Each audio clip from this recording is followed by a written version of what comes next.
Paul's first missionary journey, the story begins in the bustling city of Antioch, a place filled with traders, travelers, and believers who worshiped Jesus with great joy.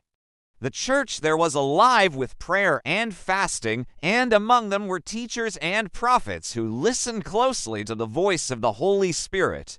One day, as the believers gathered in worship, the Spirit of God spoke clearly. "Set apart for me Barnabas and Saul for the work to which I have called them." The church laid their hands on the two men, prayed over them, and sent them out.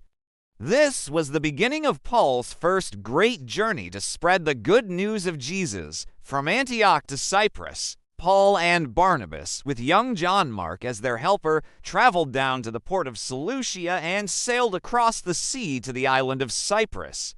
They began preaching in the Jewish synagogues, telling the people that Jesus was the promised Messiah. From city to city, they went until they reached Paphos, the capital. There they met a Roman governor named Sergius Paulus, a man eager to hear the word of God, but there was opposition. A sorcerer named Elymas tried to block the governor from believing. Paul, filled with the Holy Spirit, looked at Elymas and declared, "You are a child of the devil, an enemy of all righteousness. You will be blind for a time, unable to see the light of the sun." Immediately, darkness fell on Elymas, and he groped about, searching for someone to lead him. When the governor saw this, he believed, amazed at the teaching about the Lord. Into Galatia, Pisidian Antioch from Cyprus, Paul and Barnabas sailed to Perga in Pamphylia.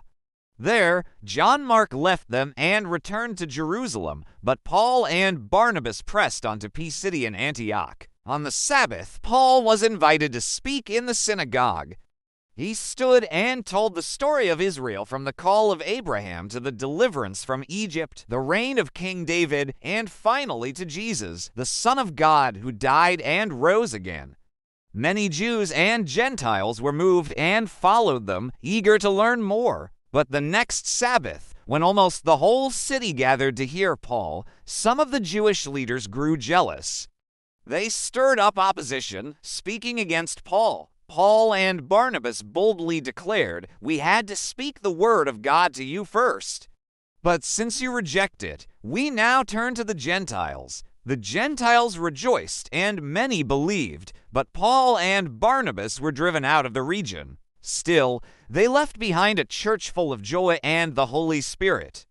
Iconium, Lystra, and Derbe, Iconium, Paul and Barnabas preached with great power, and many believed.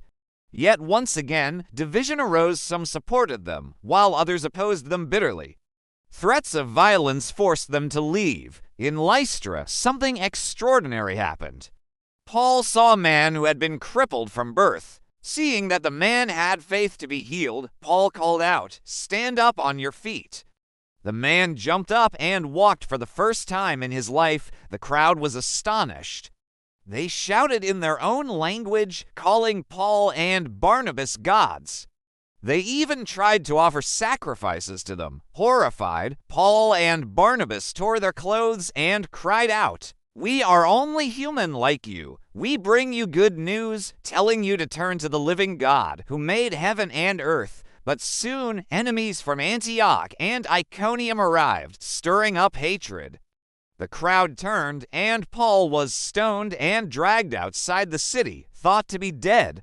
Yet by God's power, he rose up again and returned to the city. Finally, in Derbe, many disciples were made. Returning home, instead of taking the easier road home, Paul and Barnabas returned through the same cities where they had suffered, strengthening the disciples and encouraging them to remain faithful. They reminded the new believers, "We must go through many hardships to enter the kingdom of God." In each place, they appointed elders for the churches, prayed, and committed the believers to the Lord. At last, they sailed back to Antioch, where their journey had begun. The church gathered eagerly to hear their report. Paul and Barnabas shared all that God had done, how he had opened the door of faith to the Gentiles. It was the first great step in carrying the gospel far beyond the land of Israel. Lesson for kids and families. Paul's first journey shows us that the good news of Jesus is for everyone, Jews and Gentiles, rich and poor, near and far.